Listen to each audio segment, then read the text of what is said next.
Thank you, Deputy Speaker. I rise today to speak in support of the Veterans Affairs Legislation Amendment, Miscellaneous Measures No. 2 Bill 2025, which continues the Government's response into the recommendations arising from the Royal Commission into Defence and Veterans Suicide. This bill, which is further designed to simplify the Veterans Entitlement System, goes hand in glove with the amendments made in the Veterans Affairs Legislation Amendment Miscellaneous Measures No. 1 Bill that was introduced into the Parliament last year. Also a feature of last year was the passage of the Veterans Entitlements Treatment and Support Simplification and Harmonisation Act, or the VETS Act, which operates to streamline and simplify legislation relating to veterans from 1 July 2026 by removing the complex Tri-Act system. Under current arrangements, veteran entitlements are provided under 3 separate compensation acts: the MERCA, the VETS Act and the DIRCA, and eligibility under one of these acts depends on when the veteran served and which periods of service caused or contributed to the condition being claimed. The Simplification Act modifies these arrangements by providing that from 1 July 2026, all claims for compensation and rehabilitation will be determined under an improved MERCA. Significant consultation was undertaken between 2022 and 2024 to ensure the Simplification Act reflected the lived experience of veterans and their families.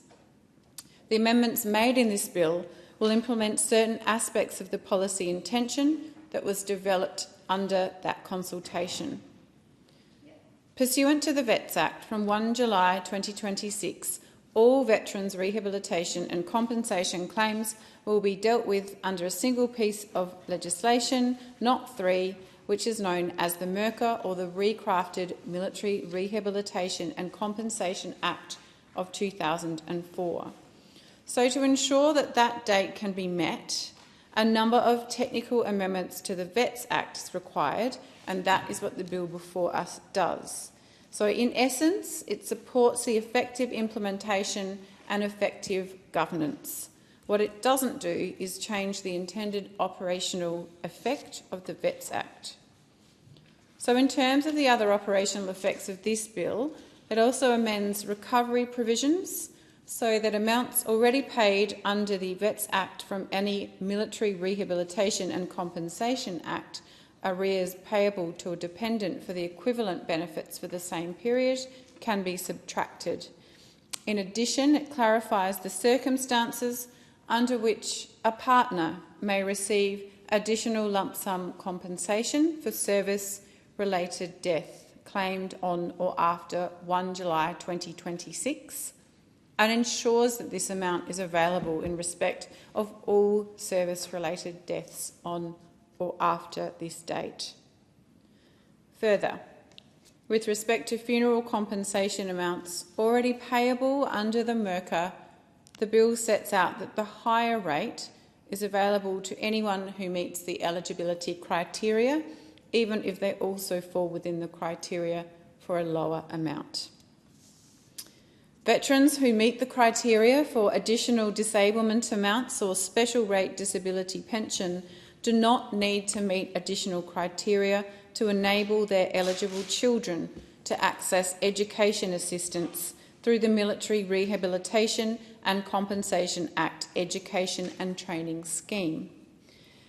Equally, the bill clarifies that gold cards are provided to eligible veterans without requiring them to meet additional criteria, and amends the service pension criteria so that after the date of 1 July 2026, the partners of eligible veterans are eligible for the partner service pension from the age of 50 to harmonise with current eligibility and age requirements that are available to partners of extreme disablement amount veterans under the current Veterans Entitlement Framework.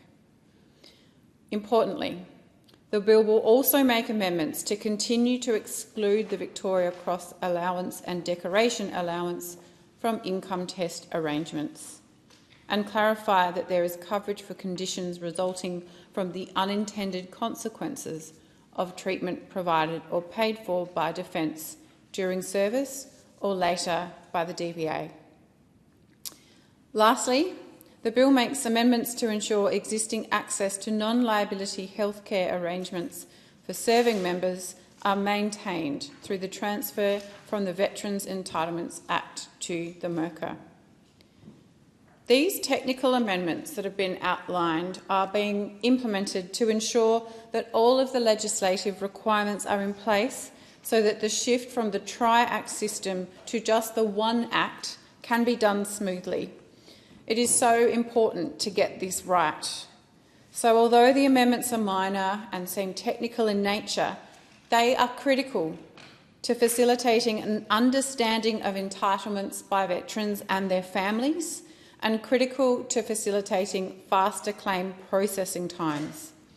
The simplification and harmonisation of the veteran compensation system is some of the most significant reform in a century to how veterans are supported in this country.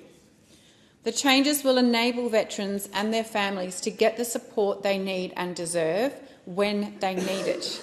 That is why this bill deals with so many matters: the review pathway, compensation for dependents of deceased veterans, funeral compensation, access to the MRCA education scheme, additional disablement amounts, Victoria Cross allowance and decoration allowance, service injuries, diseases and death arising from treatment, and treatment for serving members.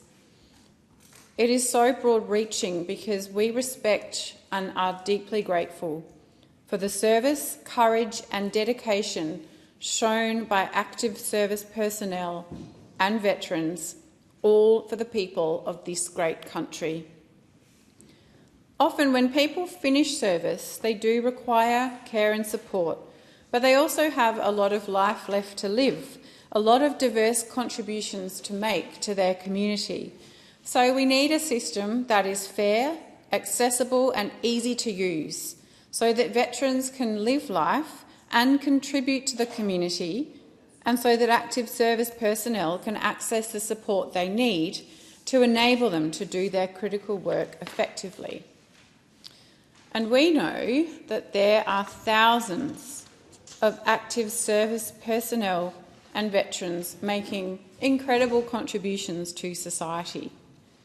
One such champion lives in my electorate of Sturt and was recently awarded the Citizen of the Year Award at the Campbelltown City Council Australia Day Awards.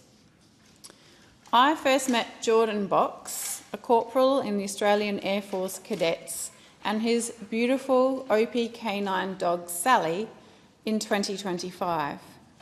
Jordan has lived a life of service, and every day he exemplifies the highest ideals of citizenship through his extraordinary multi-decade commitment to this country and to community service. His contribution spans emergency responses, youth development and cultural preservation. Jordan's selfless dedication transcends ordinary volunteerism, representing a lifetime philosophy of service before self. What really sets Jordan apart is the remarkable breadth and depth of his contributions, which are sustained, meaningful and impact diverse sectors in our community, from life-saving emergency medical services to nurturing future leaders through youth organisations. Few individuals demonstrate such sustained excellence across diverse sectors. Jordan's ability to mentor young people while simultaneously serving as a frontline first responder showcases exceptional character and time management skills that benefit the entire community. Through his extensive volunteering with the Campbelltown St John Ambulance Cadet Division and the Stradbroke Scouts, Jordan mentors young people, instilling essential life skills, leadership qualities and strong civic values that shape those young people into responsible, community-minded citizens who may be minded to serve their country in the way that Jordan did. There is only one Jordan, but there are thousands of active service personnel and veterans just like him, making huge contributions across society. This bill is part of the Albanese Labor government's drive to provide them and their families with simple and accessible care and support when they need it. I am proud to be part of a government with this motivation, and I stand with the Prime Minister and Minister Keogh in support of this commendable purpose. I commend this bill to the House. And I thank the member.